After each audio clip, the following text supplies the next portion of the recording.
이제 같이 말씀 보겠습니다. 마태복음 24장 15절부터 28절 함께 읽습니다. 시작. 그러므로 너희가 선지자 다니엘이 말한 바 멸망에 가정한 것이 거룩한 곳에 선 것을 보거든 읽는 자는 깨달을진저 그때 유대에 있는 자들은 산으로 도망할지어다. 지붕 위에 있는 자는 집 안에 있는 물건을 가지러 내려가지 말며 밭에 있는 자는 굿옷을 가지러 뒤로 돌이키지 말지어다. 그날에는 아이 벤 자들 젖 먹이는 자들에게 화가 있으리거든. 너희가 도망하는 일이 겨울에나 안식일에 되지 않도록 기도하라. 이는 그때에 큰 환난이 있겠습니다. 창세로부터 지금까지 이런 환난이 후에도 없으리라. 그 날들을 감하지 아니하면 모든 육체가 구원 그러나 택하신 자들을 위해 그날들을 감하시.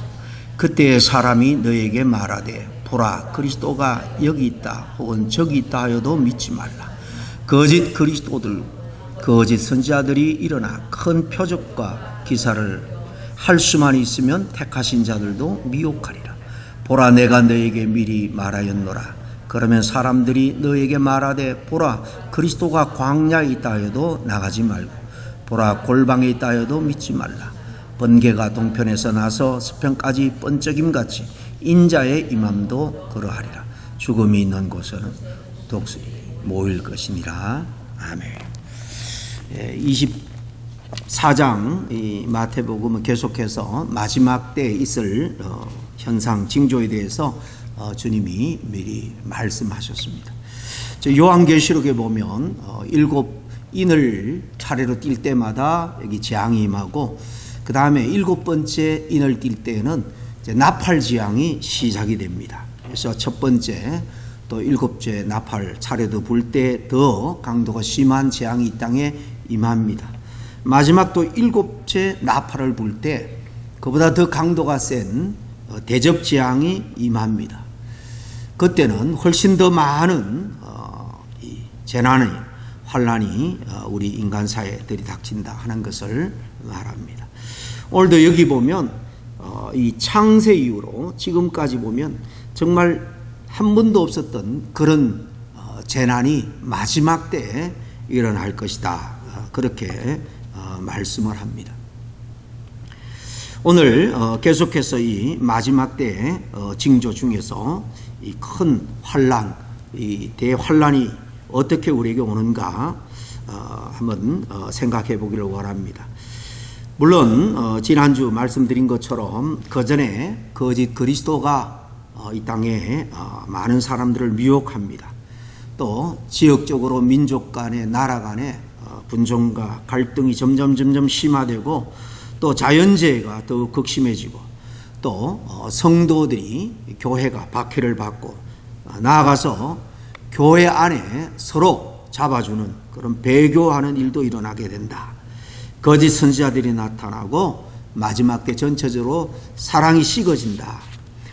그러면서 아직 세상의 끝이 아니라 세상에 땅끝까지 복음이 전할 때 그때 주님이 다시 오시고 세상의 종말이 임한다라고 말씀하고 있는데요. 사실 그 모든 것들이 지금 그대로 이루어져 가고 있는 세상에 우리가 살아가고 있습니다. 그러나 지난 시간에도 말씀드린 것처럼 8절에 이 모든 것은 그저 재난의 시작일 뿐이다 그랬습니다. 오늘 이어지는 말씀에 정말 대환난, 이 큰 환난이 임하는데 창세로부터 지금까지 이런 환난이 없었다. 이 환난 때는 과연 어떤 일이 일어나는가? 이 시대를 우리가 잘 분별해야 되겠습니다. 그래서 우리가 정말 믿음 준비 잘해서 깨어서 주님 언제 오든지 우리가 주님과 정말 기쁨으로 제외할 수 있는 그런 저와 여러분이 다 될 수 있기를 바랍니다. 왜냐하면 요한계시록 1장에 보면 사실 모든 민족이 애곡할 것이다. 주님이 오실 때 대다수의 사람들이 주님을 영접하지 못한다는 것입니다.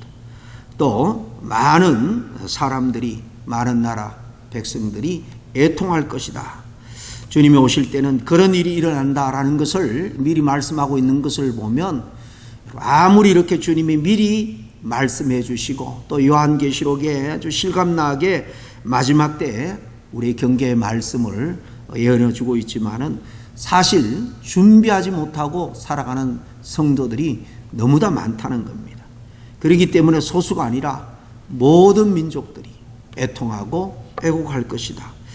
우리는 극에 속하는 사람이 아니라 정말 언제 어느 때 밤이나 낮이나 도적같이 주님이 임한다 할지라도 주님을 다 맞을 수 있는 믿음 준비 잘해서 끝까지 승리하는 저와 여러분 될 수 있기를 바랍니다. 이 마지막 때에는 이 멸망에 가정한 곳이 거룩한 곳에 선 것을 보게 될 것이다. 그렇게 말합니다. 그러면 더 마지막 때가 가까웠음을 알라라는 것.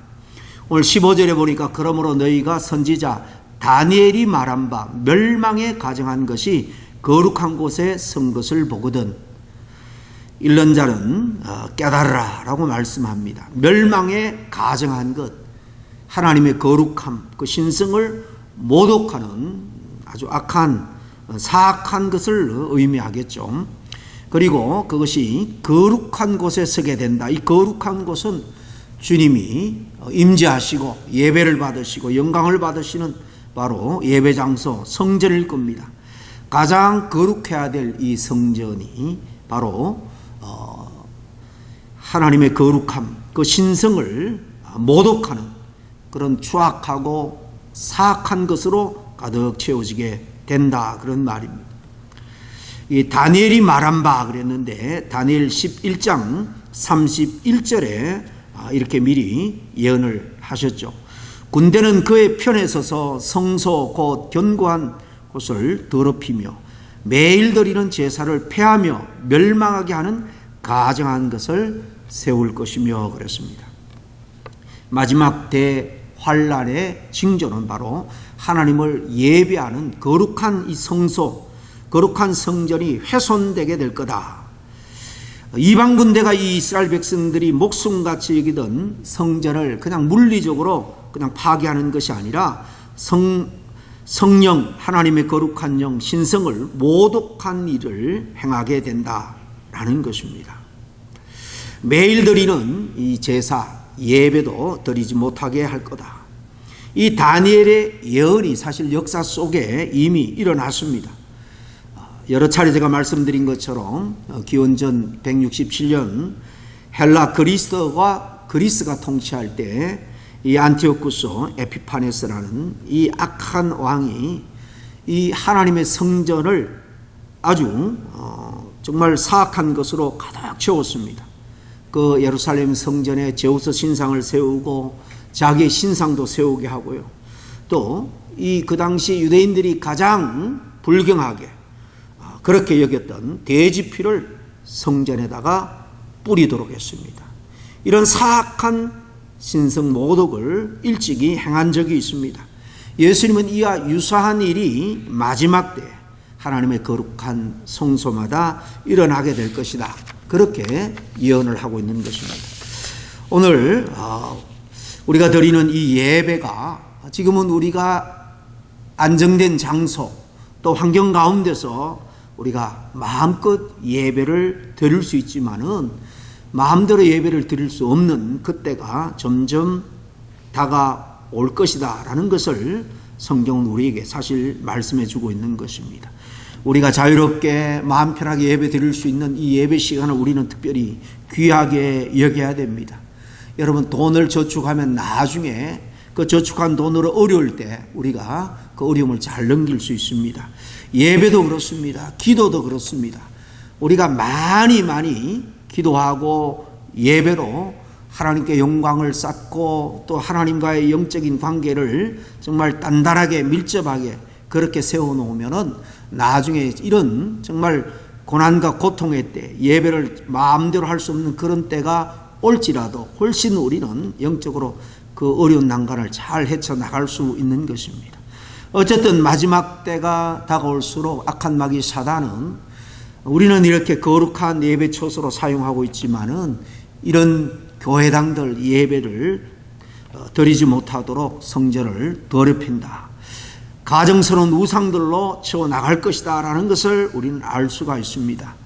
오늘날 그 예들이 벌써 나타나고 있죠. 유럽 지역에 급속하게 번지고 있는 교회들이 유흥업소들에 팔려 처치, 나이트클럽, 교회당을 스트릿바로, 게이바로 그렇게 사용하는 그런 정말 하나님을 모독하는 일을 지금 유럽에서 자행하고 있습니다.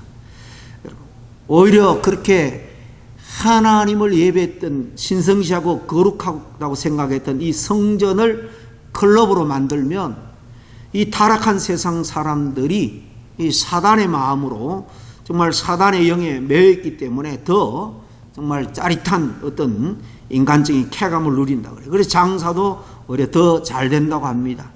그래서 이 정말 멋진 교회당이 다른 데 팔리고 다른 목적으로 사용되기보다는 죄를 짓는 이 타락의 현장으로 그렇게 변하는 일들이 훨씬 더 많이 생기고 있다는 것입니다.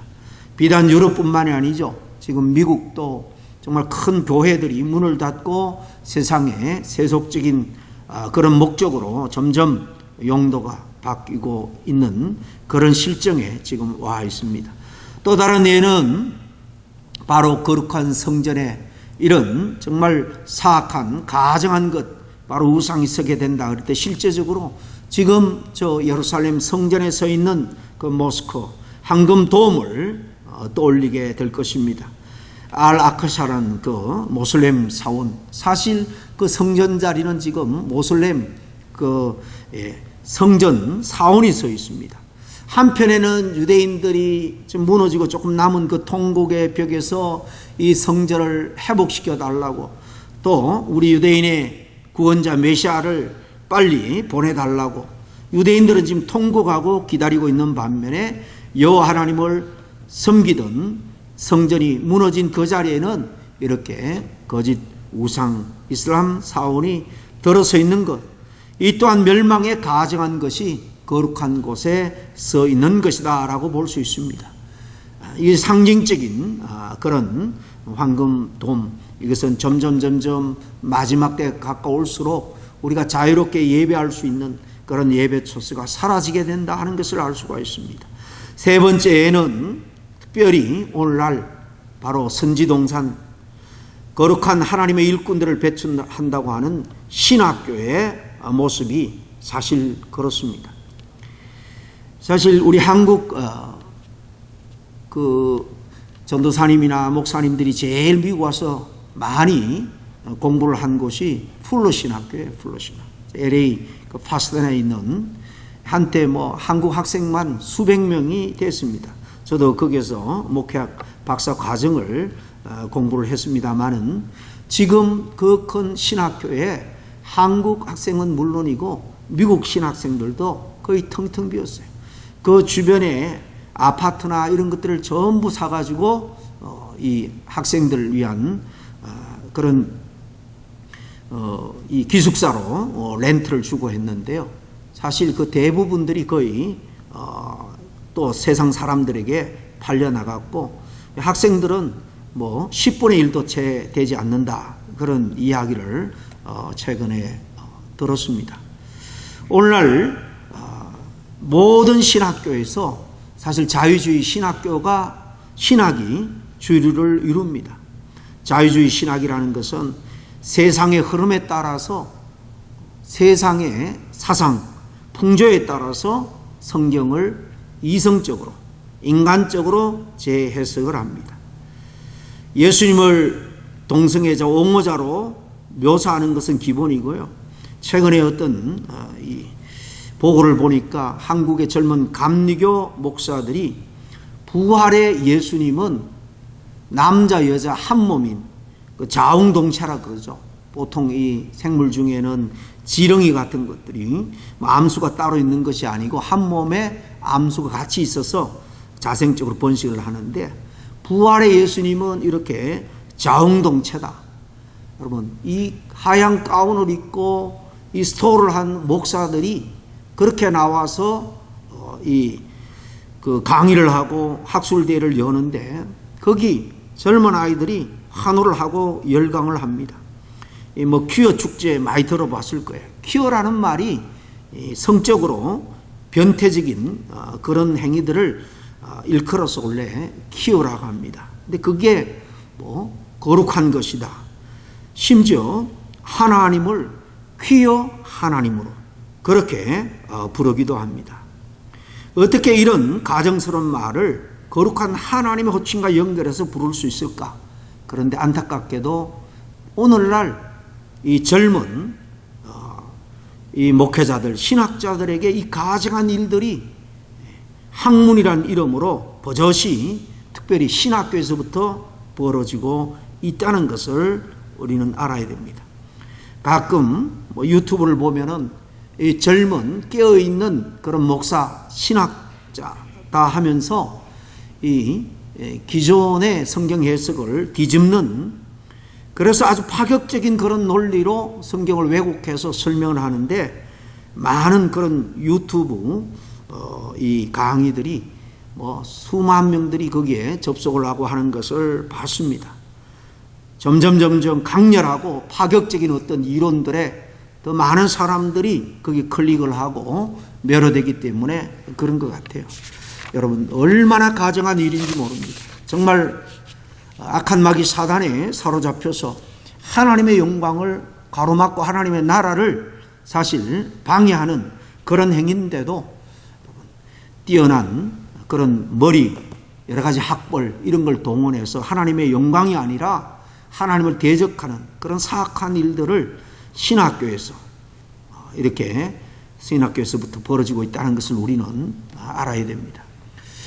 우리는 정말 이러한 때에 이 거룩한 예배를 정말 생명 걸고 사수해야 될 줄로 믿습니다. 예배는 영적인 호흡이에요. 지혜의 문제가 아니라 이것은 생존의 문제이기 때문에 우리는 생명 걸고 예배할 수 있을 때 예배를 통해서 하나님께 우리는 영광을 드려야 됩니다. 오늘 21절에 이는 그때 큰 환란이 있겠습니다. 창세로부터 이런 환란은 더 이상 없다. 성도가 주님을 그 재림을 고대할 때 정말로 이렇게 두렵고 떨리는 그런 일이 있다라면 이 일이 얼마나 무시무시한 일인가. 이 대환란의 예고편은 일찍이 이 다니엘이 예고한 그 예언대로 이 로마여에서 AD 30년에 그 성전이 완전히 파괴되고 돌 하나도 돌에 남지 않은 그 일로 이미 우리에게 사실 예고를 해주고 있습니다. 그 당시 상황을 유대인 역사가인 요세푸스는 거의 100만 명 이상이 유대인들이 죽었다고 합니다. 거의 9만 7천 명이 포로로 잡혀갔다. 이 역사 기록에 남아 있습니다. 로마군이 다들 오늘 여기 보니까 이런 환란이 오면 산으로 가고 집으로 들어가지 말라 말하잖아요. 그런데 이 유대인들은 성전에만 있으면은 하나님이 지켜줄 거다 생각하고 마지막 때 그 열심당을 중심으로 해서 성전으로 다 모인 거예요. 거기서 마지막 항전을 붙는데 이 로마 군인들이 둘러싸고 몇 달이고 양식이나 그 물이 공급되지 못하도록 한 거예요. 그래서 서로 죽이고 또 심지어는 부모가 자식을 잡아먹는 끔찍한 일도 있었다라는 기록도 남아 있습니다. 정말 무서운 환란입니다. 그런데 오늘 22절에 놀라운 약속이 있습니다. 그 날들을 감하지 아니하면 모든 육체가 구원을 얻지 못할 것이나 그러나 택한 자들은 그 날을 감해 주신다라고 분명히 약속하고 있습니다. 하나님께서 믿음을 잘 지킨 하나님의 사람들에게 은혜를 베풀어 준다는 겁니다. 은혜 없이 누구도 그 환난을 감당할 수 없다는 거예요. 이 은혜를 누가 받을 수 있겠습니까? 평소에 하나님을 사랑하고 하나님 앞에 늘 예배하며 정말 하나님 앞에 맡은 바 충성하는 그런 하나님의 사람일 거예요. 정말 한 번도 겪어보지 못한 이 고통스러운 환난의 때 어떤 모습으로 올지 우리가 그저 짐작도 채 할 수 없지만은 이 예루살렘 성전이 완전히 이렇게 회파되고 멸망한 것처럼 어쨌든 전 세계적인 그런 환난, 핍박, 고난으로 닥쳐올 것입니다. 마지막 때일수록 더욱더 주님의 이름을 우리가 강력하게 붙들고 정말 우리의 힘으로 이 마지막 환난을 피하는 것이 아니라 믿음 잘 준비해서 주님의 은혜와 능력으로 주님께서 저와 여러분을 덮어주시고 숨겨주시고 보호해주시기를 간절히 축원합니다. 마지막 또 환난의 한 가지 24절에 보면 거짓 그리스도들과 또 거짓 선지자들이 일어나 큰 표적들과 기사를 보여 할 수만 있으면 택하신 자들도 미혹하리라 그랬잖아요. 대환란이 나면 더욱더 거짓과 미혹하는 영들이 판을 치기 때문에 경각심을 가지고 깨어 주의를 해야 한다라는 말씀이겠죠. 이 마지막 징조에 대한 예언에 있어서 24장에 제일 반복적으로 나오는 단어가 미혹이라는 말이에요. 미혹하는 일들이 계속 일어날 거다. 미혹에 홀려서 정신을 차리지 못하게 될 시대가 오기 때문에 미혹에 특별히 경각심을 가지고 깨어 있어야 한다는 것입니다.